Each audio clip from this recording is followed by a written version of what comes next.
Welcome to Dockery Plantation, Mississippi, a place often called the birthplace of the blues, and a landscape shadowed by suffering. Founded in 1895 by Will Dockery along the Sunflower River, this sprawling cotton empire became one of the most powerful plantations in the Mississippi Delta. But behind its economic success lay a brutal system of control.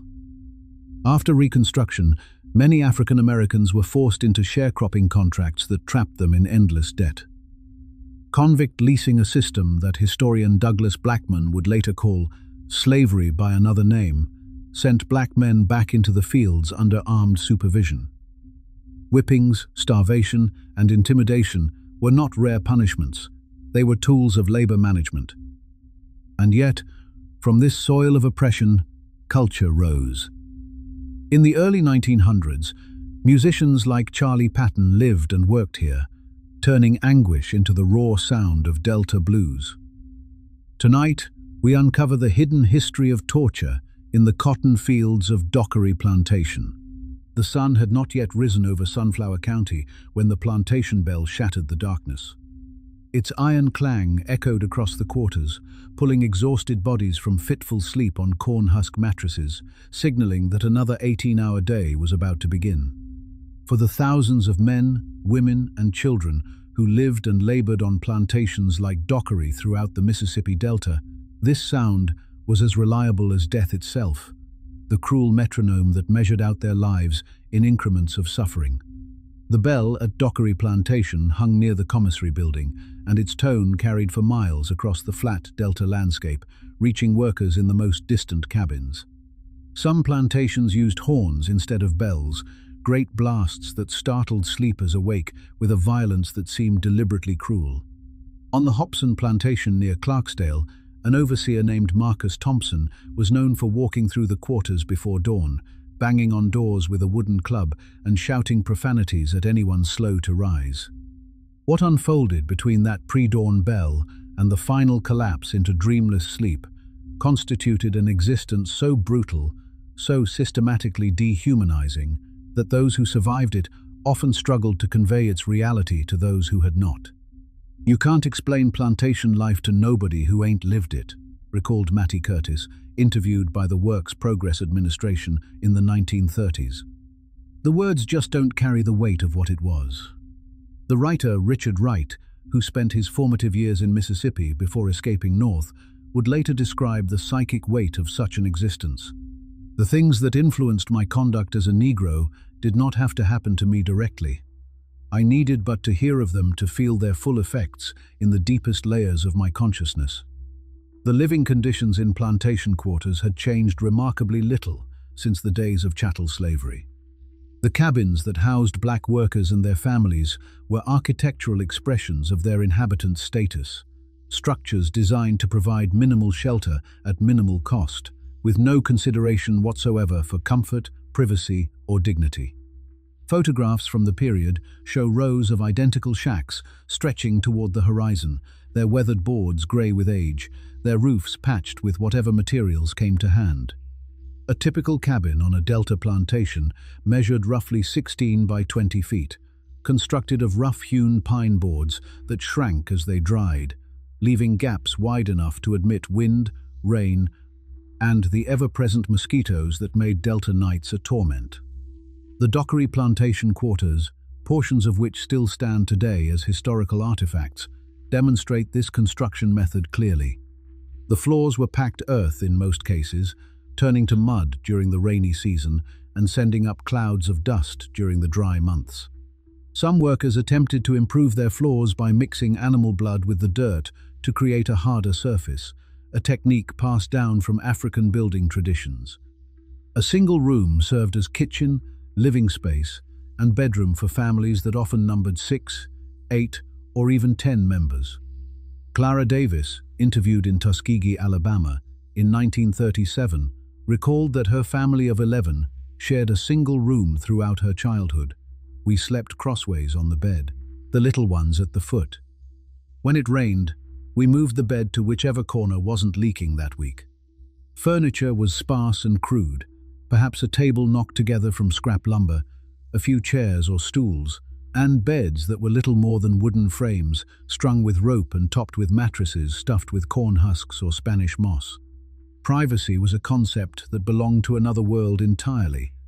Parents and children, adolescents of both sexes, sometimes multiple generations, shared not only the same room, but often the same beds.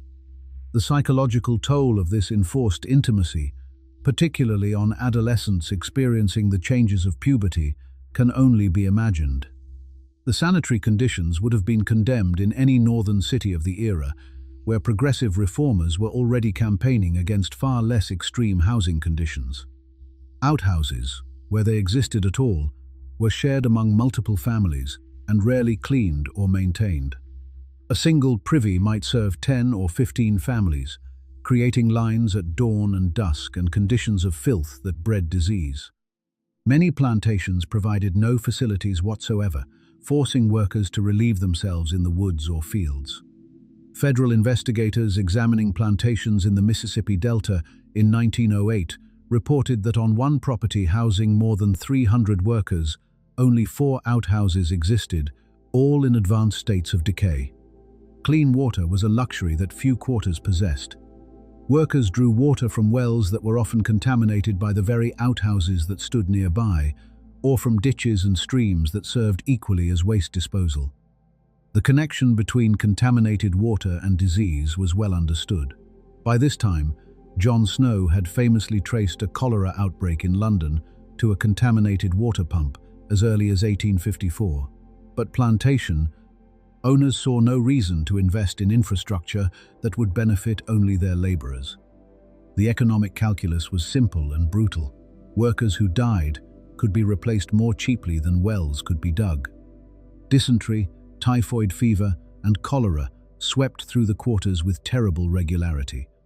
On the Perthshire Plantation in Bolivar County, records from 1903 indicate that nearly a third of the workforce was incapacitated by waterborne illness during a single summer month. The owner's response was not to improve water sources, but to complain in correspondence about the resulting decline in cotton production.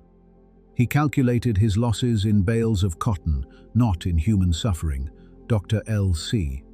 Allen, a black physician who practiced in the Delta during this period, wrote despairingly in a medical journal, "The Negro quarters of the Mississippi Plantation are breeding grounds for every manner of disease.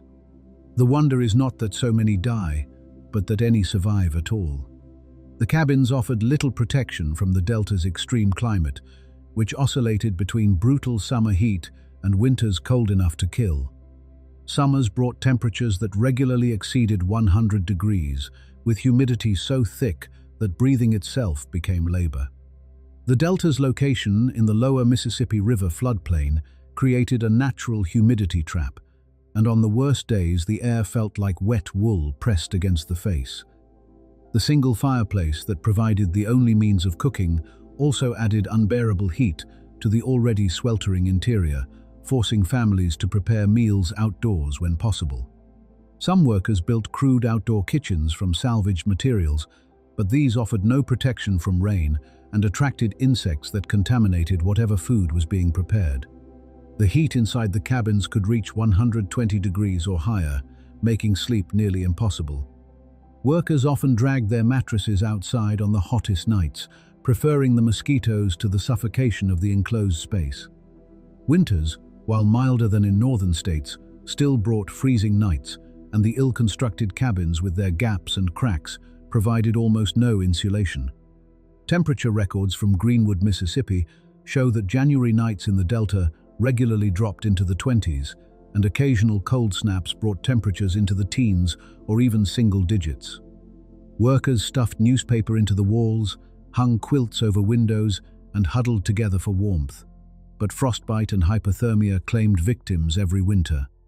Pneumonia and influenza spread rapidly through the crowded, poorly ventilated quarters, and a bad winter could decimate a plantation's workforce. The influenza pandemic of 1918 hit the Delta with particular force, killing hundreds of plantation workers whose compromised health and crowded living conditions made them especially vulnerable. On the King and Anderson Plantation in Clarksdale, plantation records indicate that more than 40 workers died in a single month during the pandemic, their bodies buried in mass graves at the edge of the property. Medical care, when available at all, was primitive and often harmful. Most plantations had no doctor, and the nearest physicians were in towns miles away, accessible only by roads that became impassable in wet weather. Even when doctors could be summoned, their services were charged against the worker's account at the plantation store, adding to the debt that already held them in bondage. A single doctor's visit might cost $2 or $3, a sum that could take weeks to earn, and the medicines prescribed would add further to the bill. Many plantation owners explicitly discouraged workers from seeking medical care, viewing illness as malingering and treatment as an unnecessary expense. Dr. Will Alexander, who founded the Commission on Interracial Cooperation in 1919, documented medical conditions on southern plantations and found that the mortality rate among black agricultural workers was nearly double that of the white population, even after controlling for age. Childbirth was particularly dangerous, with black maternal mortality in the Delta exceeding that of many developing countries today.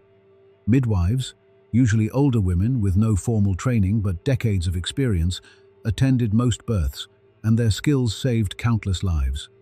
But complications that would have been routine in a hospital breech presentations, prolonged labor, postpartum hemorrhage, often proved fatal in the quarters.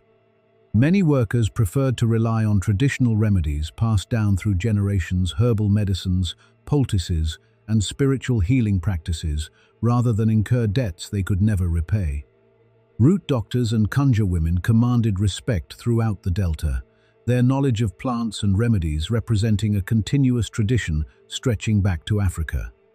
Harriet Tubman, before her famous career guiding enslaved people to freedom on the Underground Railroad, had learned herbal medicine from her father, knowledge that proved invaluable during her dangerous journeys. That same tradition of healing persisted in the Delta, offering not only physical relief, but a measure of cultural autonomy within a system designed to strip workers of every vestige of self-determination. The workday began in darkness and ended in darkness, with every hour of daylight claimed for labor in the fields. Workers rose at 4 or 4:30 in the morning, fumbling in the blackness for clothes they had laid out the night before, knowing that delay would bring punishment. Breakfast, for those who had time to eat it, consisted of cornmeal, mush or cold biscuits left from the night before, perhaps supplemented with a piece of salt pork or a few greens from a garden plot, tended in the precious few hours between field labor and sleep. Coffee, for those fortunate enough to afford it from the commissary, was often stretched with chicory or roasted grain, the bitter drink providing the only stimulation that would sustain them through the hours ahead.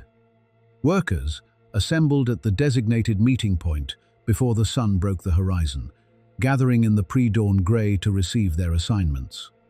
The overseer or driver would call roll, noting any absences that would result in punishment or deductions from already inadequate wages.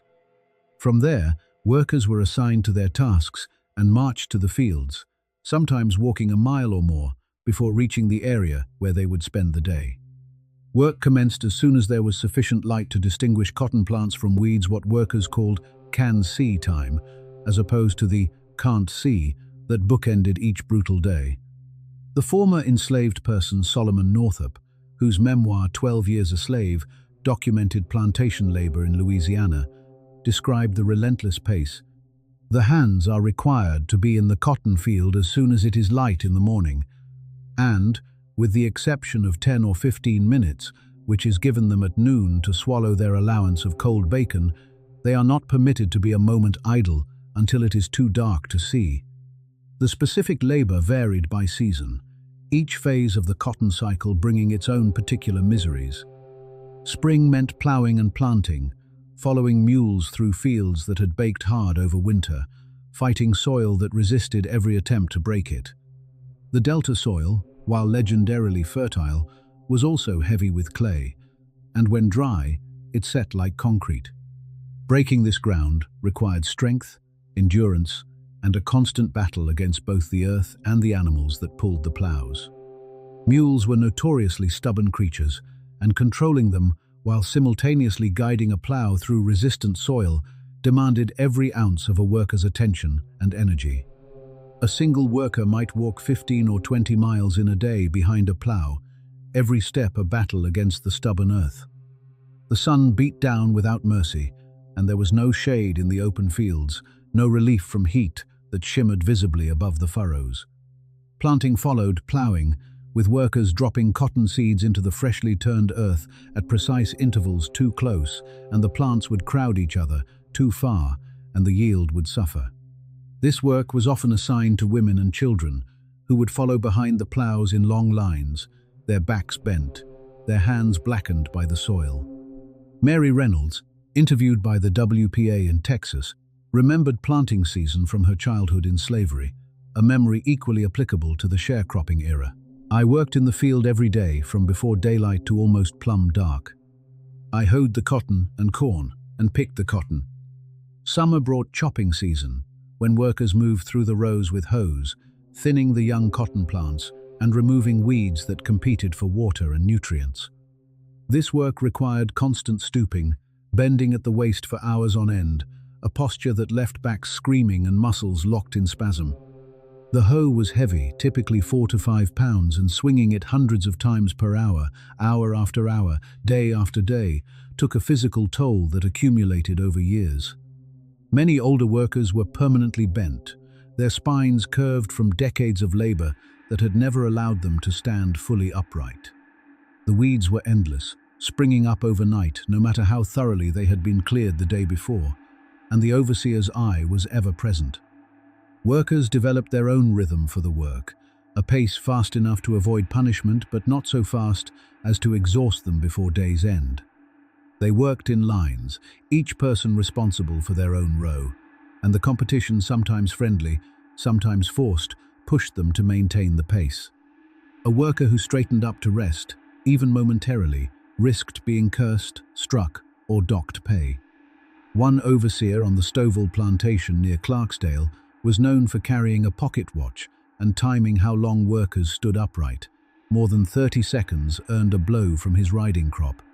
The heat during chopping season regularly exceeded 100 degrees, and the humidity of the delta made it feel even hotter. The heat index, a measure that accounts for humidity's effect on perceived temperature, could reach 115 or 120 degrees on the worst days. Workers drank from communal water buckets that were refilled too rarely, the water warm and tasting of the tin containers that held it. The water carriers, usually children too young for heavier work, trudged back and forth from the pump or stream, their buckets growing heavier with each trip. Heat exhaustion and heat stroke claimed victims every summer. Mattie Shaw, who worked on a plantation near Greenwood in the early 1900s, later recalled seeing fellow workers collapse in the fields. They'd just fall over like they was dead, and the boss would have somebody drag them to the shade and throw water on them. Soon as they could stand, they was back in the field. Didn't matter if you was sick. You worked or you didn't eat. Charles S. Johnson, the sociologist who studied rural black life in Alabama during the 1920s and 1930s, documented numerous cases of workers continuing to labor while seriously ill, knowing that a day missed meant a day without food for their families. Picking season, stretching from late August through December, was the most relentless period of all. Cotton had to be harvested when it was ready, and once the bolls opened, delay meant lost profit.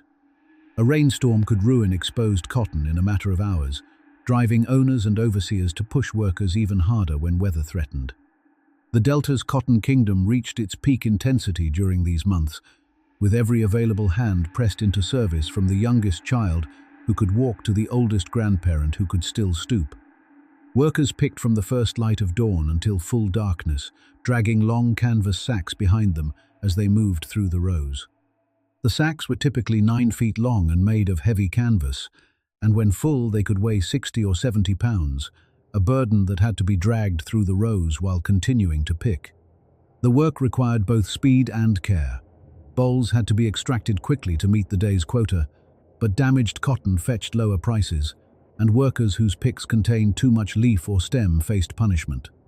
The skill required to pick fast while picking clean took years to develop, and experienced pickers were valued commodities, though their value translated into nothing more than slightly less brutal treatment, never into actual compensation commensurate with their skills.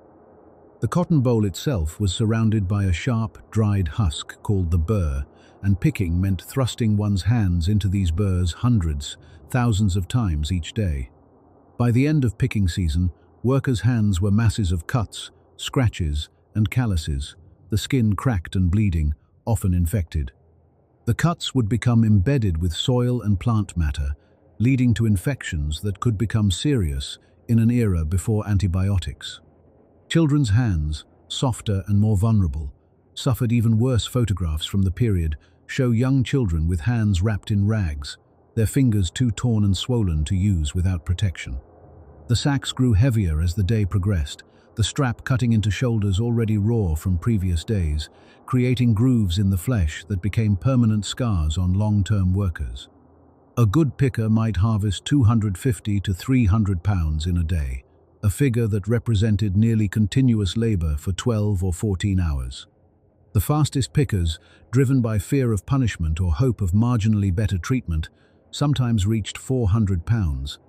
A man named Sam Johnson, who worked on plantations throughout the Delta in the early 20th century, was legendary for his picking speed, reportedly harvesting over 500 pounds on his best days, a feat that earned him marginally better treatment, but no escape from the system that bound him.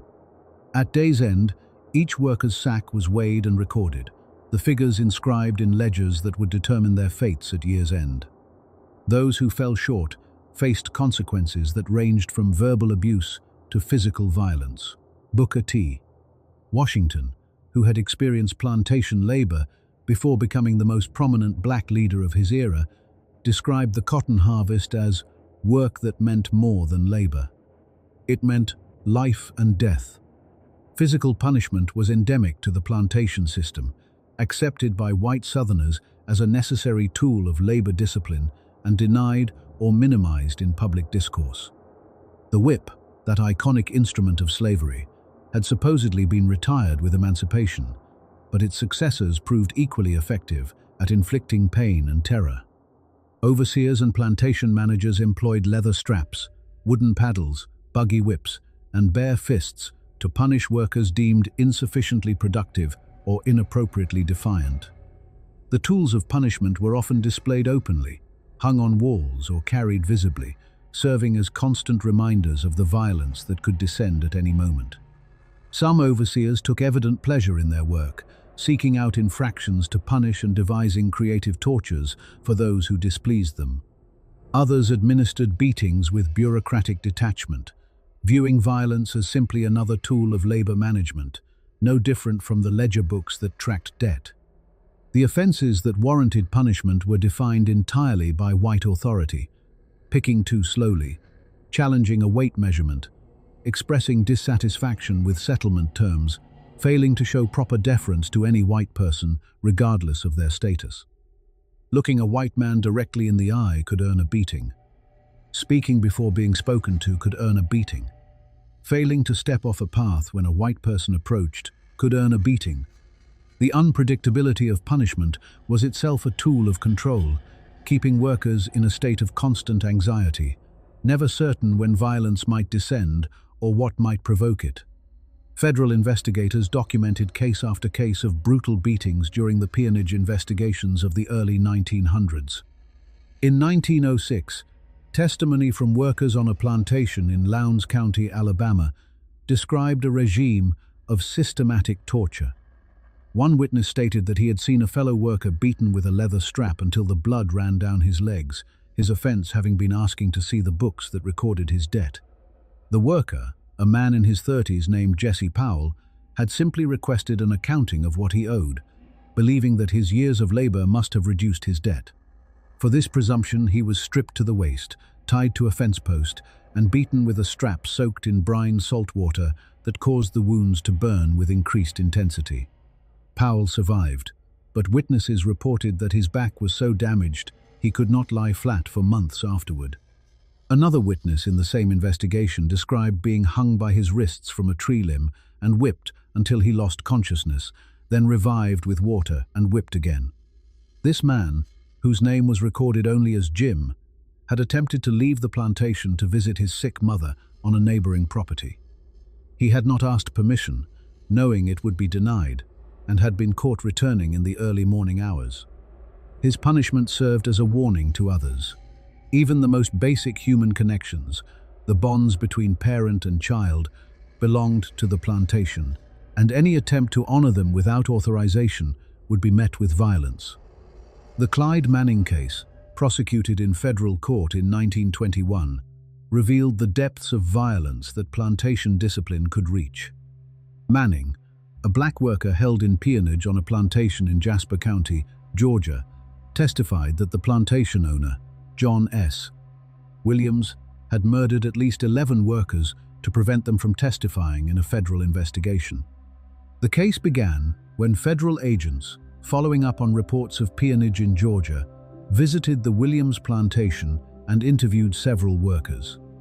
Williams, realizing that the testimony of these workers could lead to his prosecution, set about eliminating every potential witness.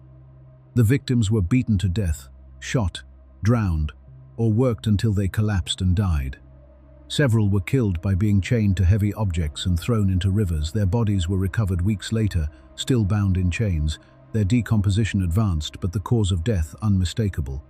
Manning himself was forced to participate in some of the killings, his life threatened if he refused.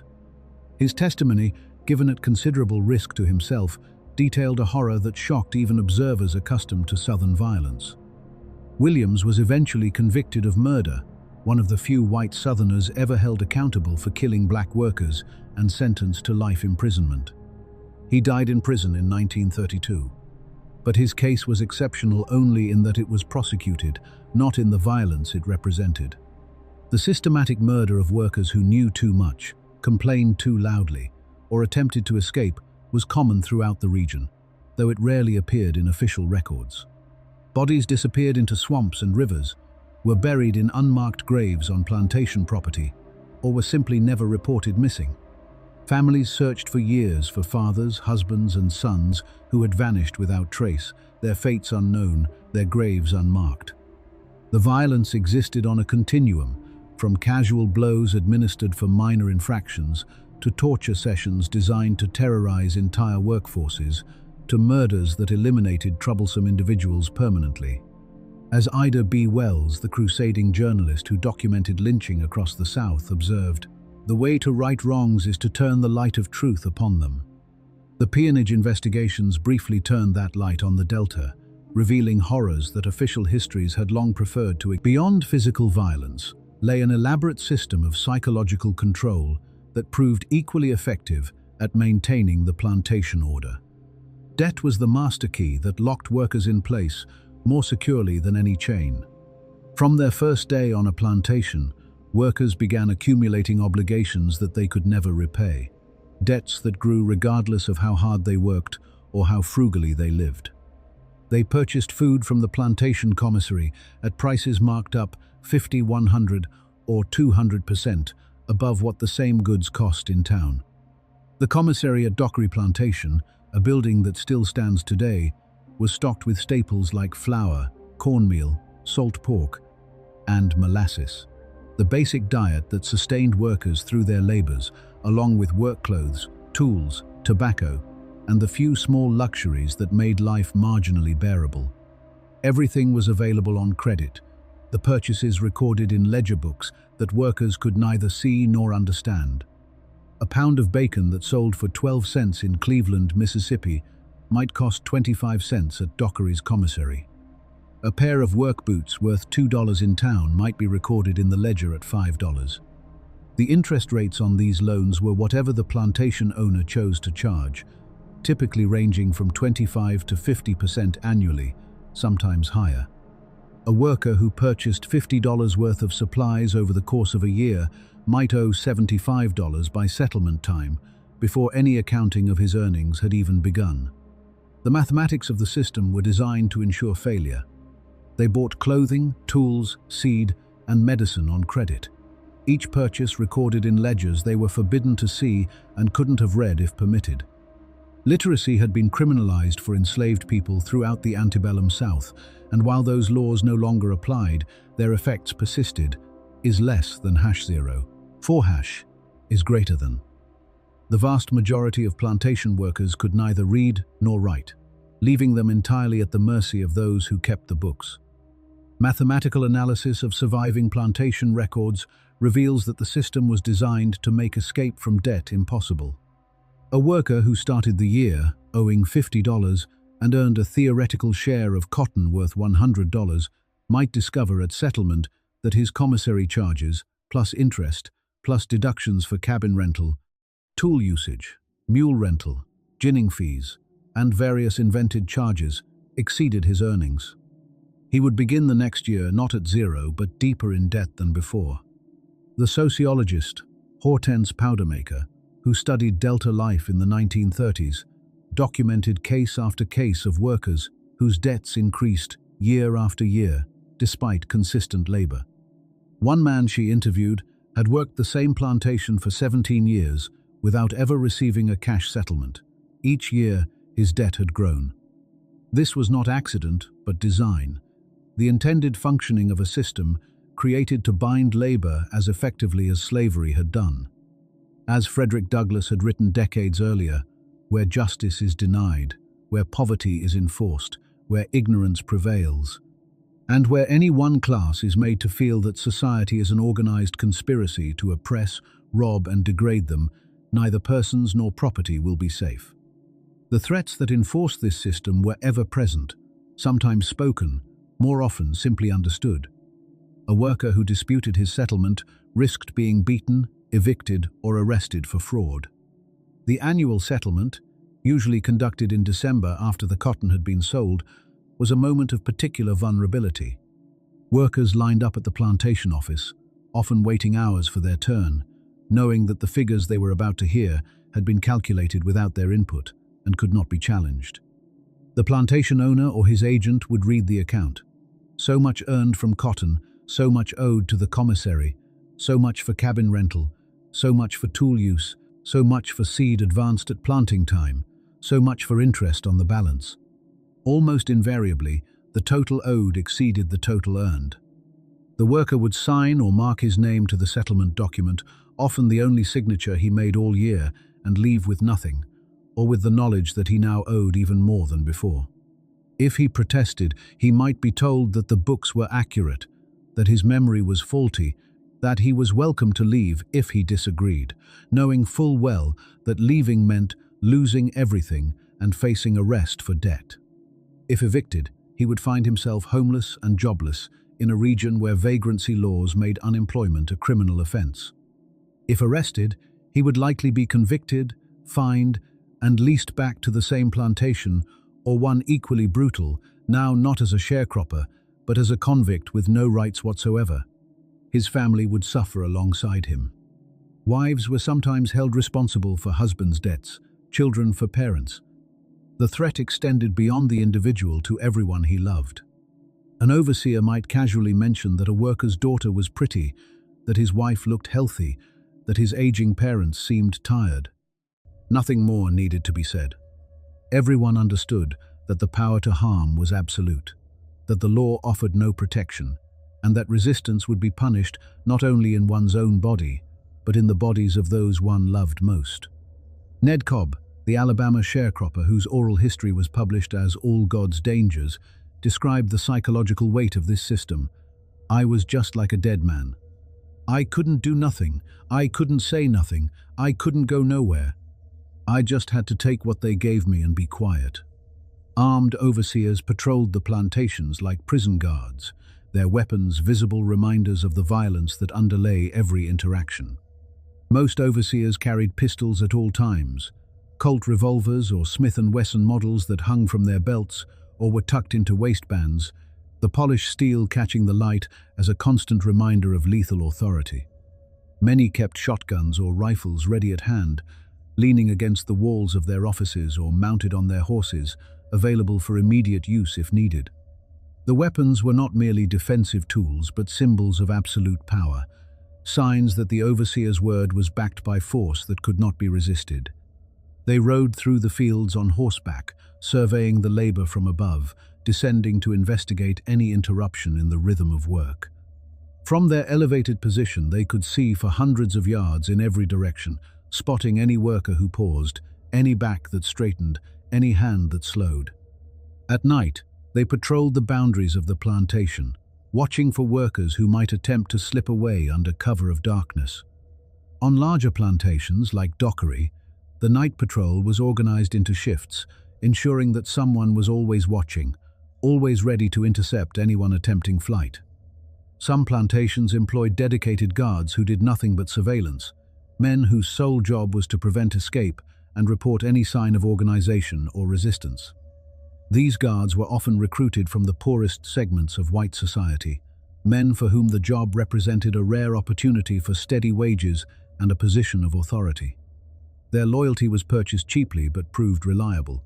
Having nothing else, they clung to the small power they possessed and exercised it ruthlessly.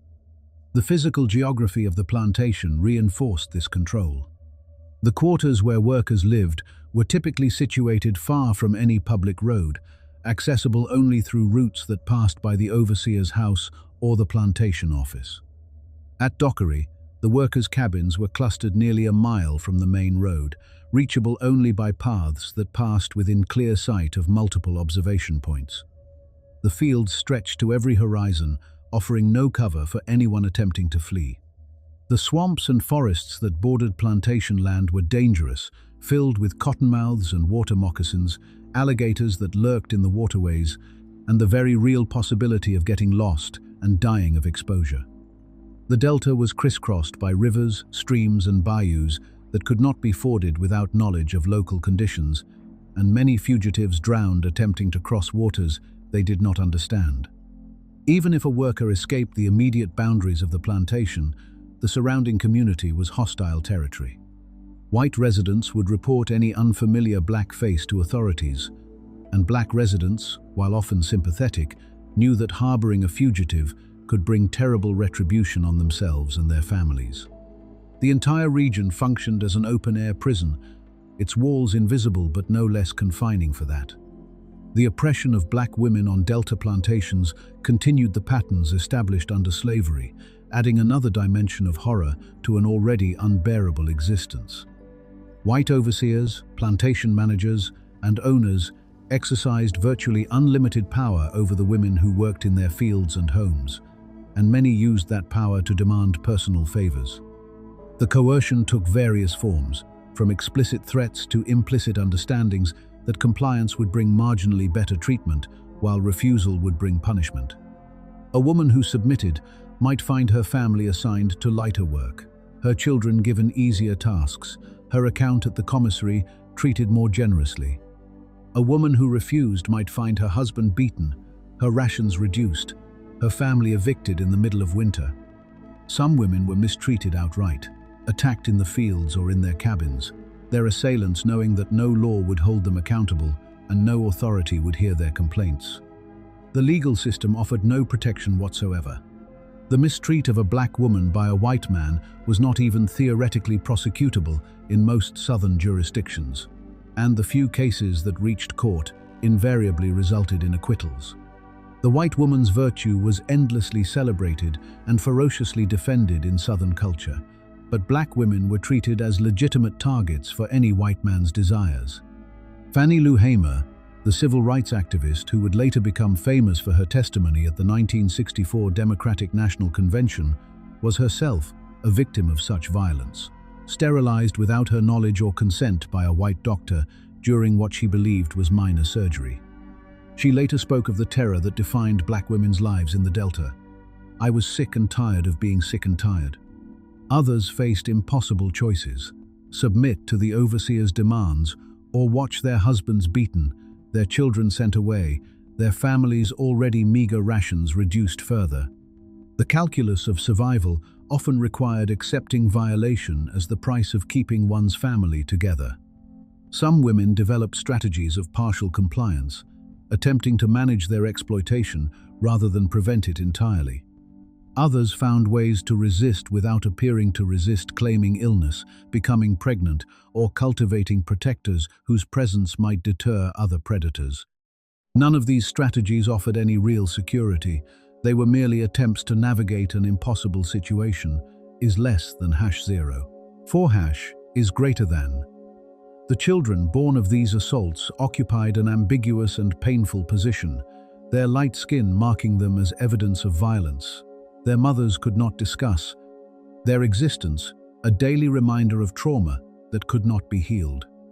These children were often treated with hostility by plantation owners' families, who saw them as embarrassing evidence of behavior they preferred to deny, and with complex mixtures of love and pain by their mothers, who could not look at them without remembering how they were conceived. Court records from the era occasionally hint at this abuse, though prosecution was virtually non-existent.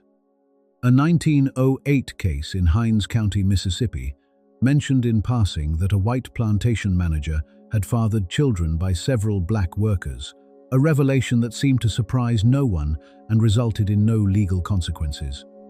The judge noted the fact without comment, as though it were simply a natural feature of plantation life, which, in a terrible sense, it was. Black men who attempted to protect the women in their lives faced immediate and devastating retaliation.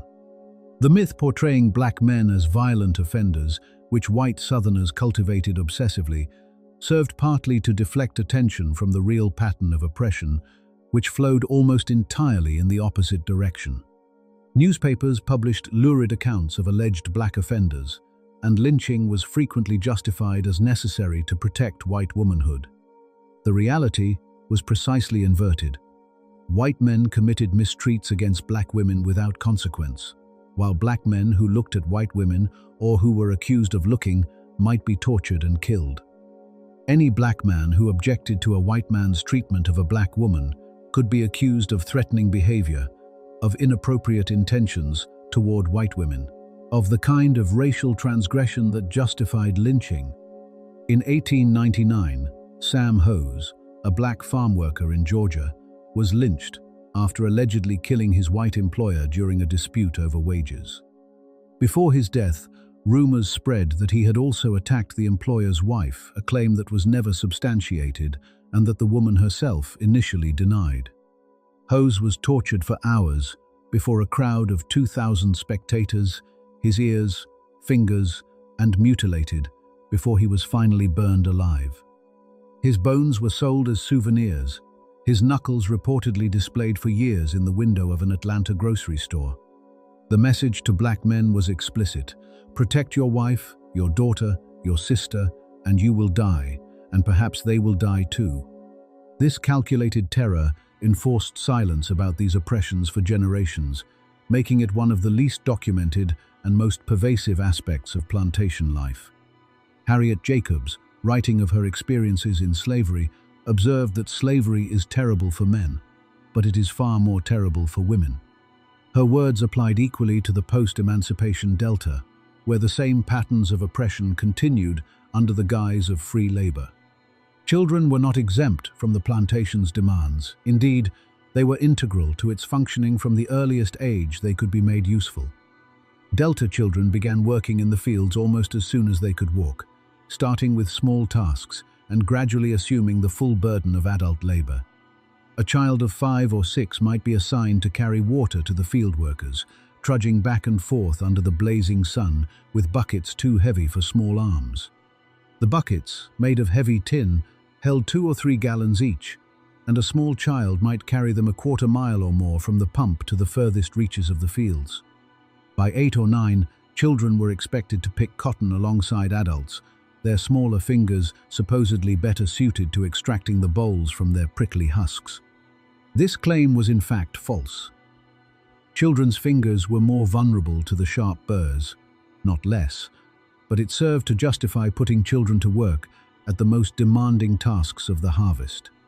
A photograph from 1913, taken by the pioneering social reformer Lewis Hine, shows a group of children picking cotton on a Mississippi plantation.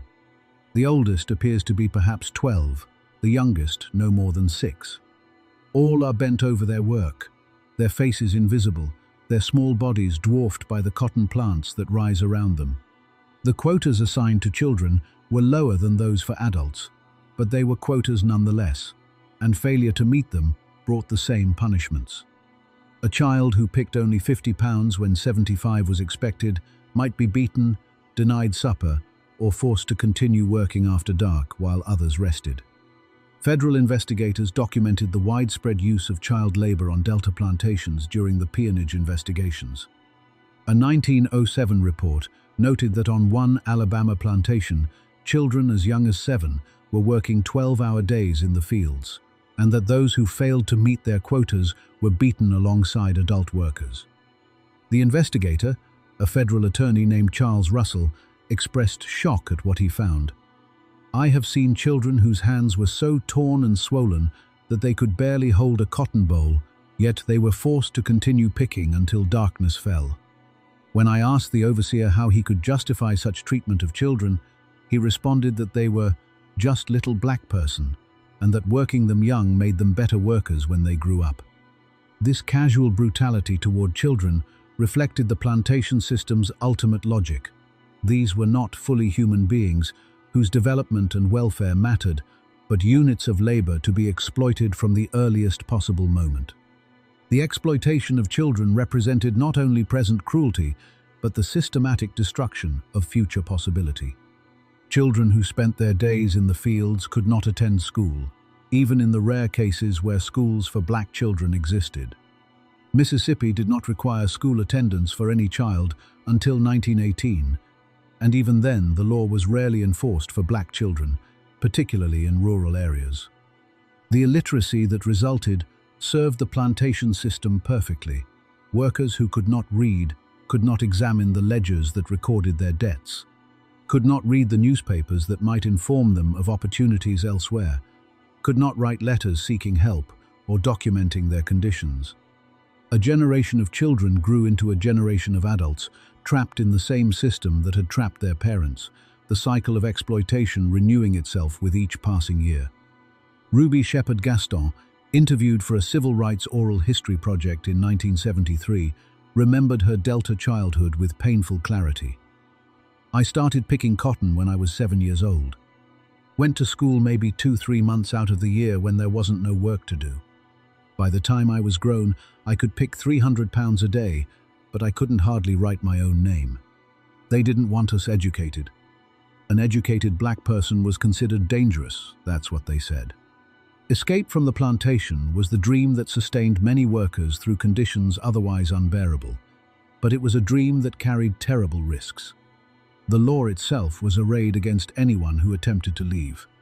Contract enforcement statutes made it illegal to abandon an employer before fulfilling one's obligations, and since those obligations were defined by unpayable debt, fulfillment was impossible.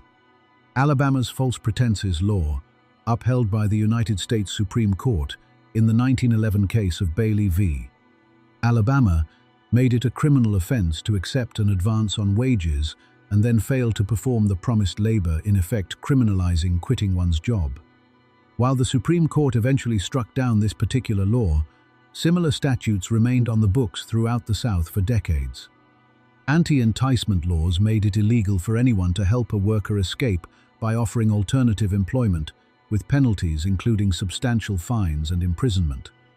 These laws were enforced aggressively, with labor agents from northern factories arrested, beaten, and occasionally killed for attempting to recruit Delta workers. Vagrancy laws ensured that anyone who left without securing another position could be arrested, convicted, and returned to forced labor. Beyond the legal obstacles lay the physical dangers. A worker who fled at night had to navigate unfamiliar terrain in darkness, avoiding roads where he might be spotted and reported. The Delta was swampland, crisscrossed by rivers and bayous that could not be forded, home to cottonmouths and alligators that struck without warning. The Yazoo River alone claimed dozens of fugitives each year, their bodies sometimes found miles downstream, sometimes never found at all. Many who attempted escape simply disappeared, their fates unknown, their bodies never recovered from the waters or forests that swallowed them. Those who were caught faced consequences designed to deter anyone else who might be contemplating flight. Beatings were standard, administered publicly so that the entire workforce could witness what awaited those who ran. On some plantations, fugitives were publicly humiliated and beaten before assembled workers, their humiliation as important as their pain in establishing the lesson. Sentences were extended, debts increased, privileges revoked. Workers who had earned the right to tend small garden plots lost them. Those who had been permitted to keep chickens or pigs saw them confiscated. The small comforts that made plantation life marginally bearable were removed as punishment, leaving the fugitive worse off than before the attempt. Some planters used more creative punishments. Workers might be locked in sheds for days without food, forced to work in chains, or subjected to torture techniques that left permanent damage. Stocks and pillories, supposedly relics of a bygone era, remained in use on some delta plantations well into the 20th century. The story of a man known only as John was recorded in a 1909 federal investigation.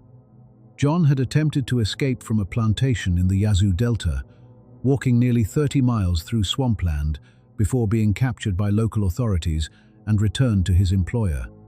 The plantation owner, according to witness testimony, had John whipped until his back was raw meat, then rubbed salt and pepper into the wounds. This technique, known as pickling, was designed to increase pain and prevent the wounds from healing cleanly, leaving permanent scars that would mark the victim as a troublemaker for the rest of his life. John was then locked in a cotton house for a week, fed only bread and water, before being returned to the fields. He attempted no further escapes. Neither, according to witnesses, did anyone else on that plantation for many years thereafter. The punishment had served its intended purpose, to terrify not just the victim, but everyone who witnessed his fate. Yet, despite every obstacle, every danger, every punishment devised to prevent it, workers continued to flee. The human spirit proved ultimately ungovernable, and the dream of freedom proved more powerful than the fear of consequences. Some escaped successfully, making their way north to Chicago, Detroit, or Cleveland, beginning new lives far from the cotton fields that had claimed their labor. They traveled by night, following the North Star, as their enslaved ancestors had done, hiding in barns and forests during the day. They saved coins for years to purchase train tickets, hiding their savings from plantation owners who searched their cabins regularly. They walked hundreds of miles, their feet blistered and bleeding, sustained only by the knowledge that each step brought them closer to freedom. Others escaped only to be recaptured, punished, and returned, and then escaped again, refusing to accept bondage no matter how many times they were caught. The story of Isaiah Montgomery illustrates both the possibilities and limitations of escape. Montgomery, born into slavery on the plantation of Jefferson Davis's brother, eventually established the all-black town of Mound Bayou, Mississippi, in 1887, creating a refuge where former plantation workers could build independent lives. Yet even Mound Bayou existed within the web of white supremacy, and Montgomery found himself forced to accommodate that power in ways that troubled his conscience. True freedom proved elusive, even for those who escaped the plantations themselves. But the persistence of fugitives testified to the unbearability of plantation life, to suffering so extreme that any risk seemed preferable to remaining. The Great Migration that would eventually drain the Delta of its labor force began not as a mass movement, but as countless individual acts of courage, each flight a declaration that no debt, no law, no threat of violence could forever suppress the human need for freedom. As one former sharecropper told an interviewer decades later, "I ran 3 times before I finally got away. They caught me twice, beat me till I couldn't stand, but I kept running. A man ain't nothing if he don't try to be free." Those words might serve as the epitaph for a system that, for all its cruelty, could never quite extinguish the flame of human dignity that burned in those it sought to destroy. As the sun set over the cotton fields of the Dockery Plantation in the late 19th and early 20th centuries, the rows of white bowls hid a darker truth, a system built on forced labor, debt peonage, and brutal control. After the Civil War, plantations like Dockery in Mississippi became ground zero for convict leasing and sharecropping, trapping black men in cycles of violence that echoed slavery in all but name. It was in this very soil that the blues was born, a cry of pain turned into music. Legends like Charlie Patton would later sing in the shadow of these fields, transforming suffering into sound. As abolitionist Frederick Douglass once said, "If there is no struggle, there is no progress." The struggle in these cotton rows was real. The scars were real. And the resilience was too. Thank you for watching. May we remember the truth buried in these fields and carry it forward. Goodbye.